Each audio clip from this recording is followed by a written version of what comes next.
Selamat petang, salam sejahtera. Terima kasih karena bersama dengan saya di Nazilin Unity Channel. Susulan daripada rumah Hamzah Zainuddin yang dikatakan diserbu LHDN, dipetik daripada Sinar Harian bertarikh 15 Jun. Persoalannya ialah, adakah benar rumah Hamzah Zainuddin diserbu oleh LHDN berkaitan dengan beberapa hal termasuk cukai? Saudara, sebelum kita teruskan ulasan pada kali ini, sila tinggalkan komen Anda, tekan butang subscribe. Saudara-saudara sekalian, satu perkara yang saya tertarik tentang isu kali ini ialah apabila ada satu laporan yang ditulis dalam portal berita menulis satu saranan dan cadangan supaya semua pemimpin dalam kerajaan dipaparkan pembayaran cukai tahunan mereka di dalam laman web LHDN. Ini untuk menghapuskan persepsi kononnya selepas jadi pemimpin kerajaan barulah LHDN kejar mereka. Tetapi pada pendapat saya, perkara itu bukan lebih baik kalau dia diperbaiki dan diperhalusi. Saya setuju dengan perkara itu, supaya sebenarnya saya setuju dengan perkara itu kerana dan supaya para pemimpin dalam kerajaan tidak lagi bekerja dengan sambil lewat, ataupun mereka melupakan tentang bayaran cukai mereka. Tiada keistimewaan untuk para pegawai ataupun pemerintah untuk bersembunyi daripada tidak membayar cukai. Tiada alasan dan keistimewaan. Oleh sebab itu saya setuju. Tetapi cadangan saya ialah, selain daripada pemimpin kerajaan yang disarankan ditulis pembayaran cukai tahunan mereka dalam laman web LHDN, selain daripada mereka, saya juga mencadangkan supaya semua ahli politik yang ada di Malaysia, tidak kiralah mereka ahli parlimen ataupun ahli Dewan Undangan Negeri, asal saja mereka mewakili sesuatu dewan, sama ada Dewan Parlimen, Dewan Rakyat ataupun Dewan Undangan Negeri, wajib untuk mereka mengisytiharkan harta, itu pertama. Yang kedua, wajib untuk LHDN memaparkan pembayaran cukai mereka setiap tahun dimasukkan dalam laman web LHDN. Ini supaya semua rakyat dapat melihat bahawa berlaku ketelusan dalam sistem pemungutan cukai LHDN. Selain daripada itu, kita juga dapat melihat sejauh mana kekayaan ahli-ahli parlimen dan ahli Dewan Undangan Negeri yang ada di Malaysia bagi mengelakkan mereka mengaut keuntungan dan kekayaan yang sepatutnya tidak mereka peroleh. Karena kita tahu sekarang ada sudah banyak tindakan undang-undang pendakwaan yang dibuat, sama ada serbuan oleh LHDN maupun PDRM maupun immigration atau pihak berkuasa, yang mendapati memang terdapat beberapa orang yang telah melakukan salah laku. Bahkan ada beberapa pemimpin yang telah pun didakwa atas kegagalan membayar atau menunaikan tanggungjawab membayar cukai kepada LHDN. Jadi apa pendapat kamu, saudara? Adakah Anda setuju dengan pendapat saya itu, supaya semua orang yang bergelar ahli parlimen ataupun ahli Dewan Undangan Negeri turut dikenakan tindakan menyenaraikan mereka dalam laman web LHDN untuk lebih telus dalam pembayaran cukai? Ini semua gara-gara satu saranan yang telah diberikan oleh pemimpin di Malaysia. Bukan pemimpin di Malaysia, tetapi dicadangkan supaya pemimpin kerajaan termasuk Perdana Menteri dan anggota kabinet disarankan memaparkan maklumat cukai mereka supaya lebih telus, sekaligus rakyat dapat melihat dan menjadi mata dan telinga kepada lembaga hasil dalam negeri untuk melaksanakan tugas tanpa gentar. Saya setuju dengan cadangan ini, tetapi adalah tidak adil untuk pemimpin kerajaan sahaja termasuk Perdana Menteri dan anggota kabinet yang dimasukkan memaparkan maklumat cukai ini. Saya setuju kalau semua ahli Dewan Undangan Negeri, ahli parlimen turut disenaraikan atau disarankan memaparkan maklumat cukai mereka. Kerana ini untuk mengelak lebih banyak berlaku ketidaktelusan. Apa pendapat kamu semua? Kalau kamu setuju dengan pendapat saya, sila tinggalkan komen Anda. Share video ini supaya semua orang tahu dan semua orang dapat melihat ini cadangan yang terbaik untuk Malaysia, untuk mengelak lebih banyak lagi sakau, lebih banyak lagi ketidaktelusan yang berlaku. Ikuti terus ulasan selepas ini. Selamat petang, salam sejahtera. Terima kasih karena bersama dengan saya di Nazlin Unity Channel. Saudara-saudara sekalian, ini satu pendedahan daripada LHDN yang menggemparkan seluruh kabinet, bahkan Perdana Menteri Malaysia sendiri. Sebelum saya teruskan ulasan kali ini, jangan lupa share video ini, tekan butang subscribe dan tinggalkan komen Anda tentang isu ini. Adakah Anda juga setuju dengan tajuk isu ini? Yaitu rakyat jadi mata telinga LHDN, pantau cukai Perdana Menteri dan Kabinet. Wow, ini satu perkara yang diumumkan LHDN memang menggemparkan kita dan tak pernah kita fikirkan, tetapi satu perkara yang memang patut berlaku. Yang mana rakyat disaran atau digalakkan menjadi telinga LHDN untuk memantau cukai Perdana Menteri dan Kabinet. Bagus jugalah seperti ini, bukan saja kepada Perdana Menteri sekarang ini, tetapi kepada Perdana Menteri yang akan datang, bahkan ahli-ahli kabinet, menteri-menteri yang akan datang turut akan diketahui adakah cukai mereka tidak dibayar atau belum dibayar. Karena kita selalu nampak dalam berita-berita sekarang memaparkan yang mana termasuklah menteri-menteri, orang-orang kaya didakwa kerana tak membayar hutang LHDN. Tak membayar LHDN. Cukai tak dibayar. Ini maksudnya sudah kaya, banyak pendapatan, takut lagi nak mengurangkan pendapatan itu, takut lagi nak membayar LHDN atau cukai. Mana adil macam tu kan? Kita rakyat biasa, kita tetap membayar cukai dan kita membayar dengan baik. Namun, yang menyedihkan, ada beberapa pendakwaan di mahkamah siasatan yang dibuat oleh LHDN yang menyatakan bahawa ada orang-orang seperti kabinet, menteri, ahli parlimen, ahli politik dan sebagainya tak bayar cukai. Oleh sebab itu, kita suka dengan cadangan ini. Saranan memaparkan maklumat cukai pemimpin kerajaan, termasuk Perdana Menteri dan anggota kabinet, dapat memastikan pengurusan cukai lebih telus, sekaligus dapat menjadi mata dan telinga kepada LHDN untuk melaksanakan tugas tanpa gentar. Sebelum ini, Minda Pengarang Berita Harian BH mencadangkan kerajaan meminda Akta Cukai Pendapatan 1967 menghalang LHDN mengeluarkan sebarang maklumat percukaian individu, perniagaan dan syarikat kepada pihak ketiga. Pindahan itu dapat mengecualikan golongan tertentu seperti anggota pentadbiran kerajaan supaya masyarakat boleh melihat sendiri dan memantaunya seperti dilakukan dalam pengisytiharan harta dan Suruhanjaya Pencegahan Rasuah Malaysia SPRM, sekaligus dapat menghapuskan persepsi LHDN hanya mengejar pemimpin kerajaan selepas tidak lagi berkuasa.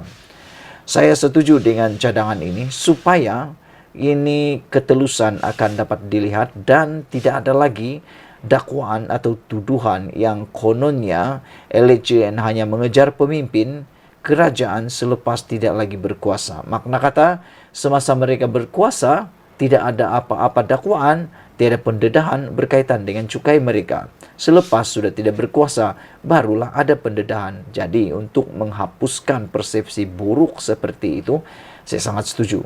Supaya akta diubah suai atau dipindah dan juga paparan di dalam maklumat LHDN berkaitan dengan cukai Perdana Menteri dan juga barisan kabinet perlulah ditunjukkan dengan lebih telus melalui laman web LHDN.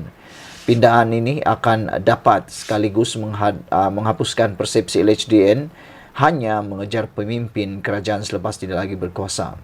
Pengurusi Yayasan Pusat Polisi dan Hal Ehwal Ekonomi PIS Muhammad Jamilah Zainul menegaskan saranan itu juga cukup berkesan bagi memantau kesalahan penggubahan wang haram. Sebenarnya wang haram dan tindakan melarikan diri daripada cukai sangat rapat dan berkaitan. Sudah tentu wang diperoleh secara haram tidak akan berada dalam bank maupun dideklarasikan kepada penguatkuasa.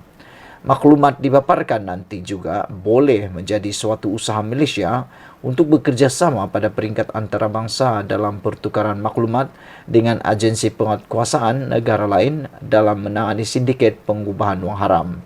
Kerjasama pada peringkat antarabangsa sudah tentu mengingatkan atau meningkatkan nama Malaysia sebagai negara yang serius dalam memastikan pentadbiran bersih dan amanah.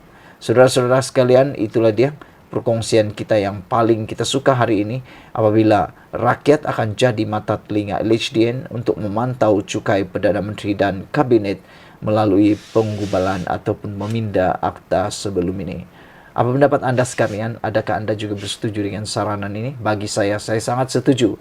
Ini bukan untuk sekadar Anwar Ibrahim dan kabinetnya sekarang, tetapi untuk masa hadapan. Kita perlu ada kehidupan dan negara yang lebih baik. Ikuti terus ulasan selepas ini.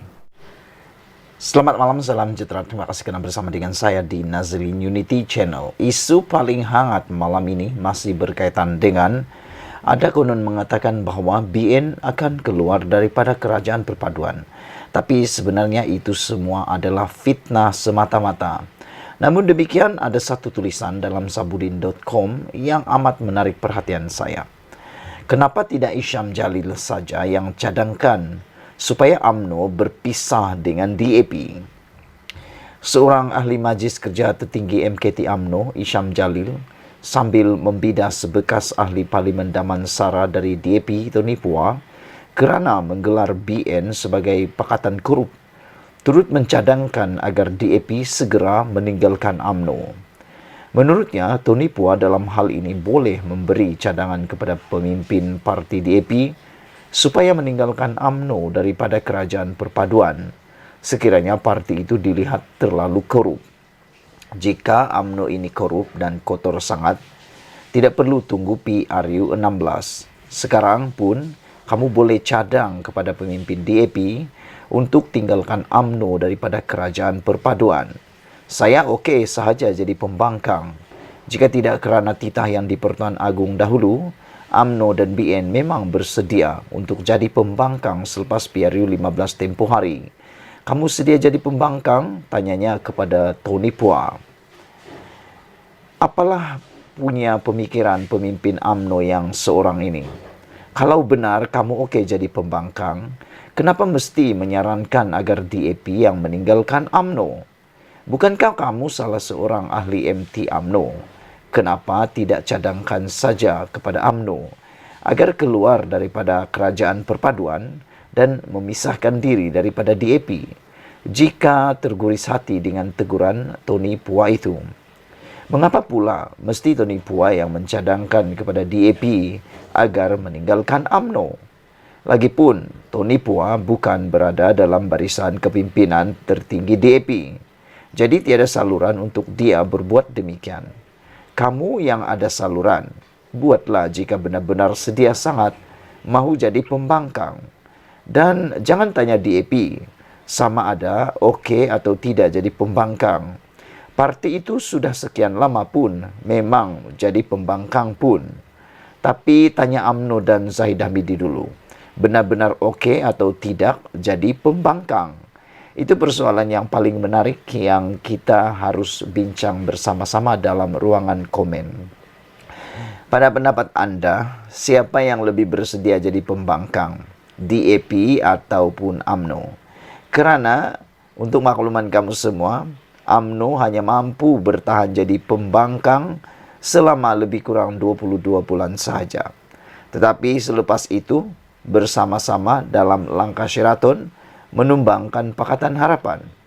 Selain daripada itu, DAP memang kita kenali. Sejak awal lagi sudah jadi pembangkang.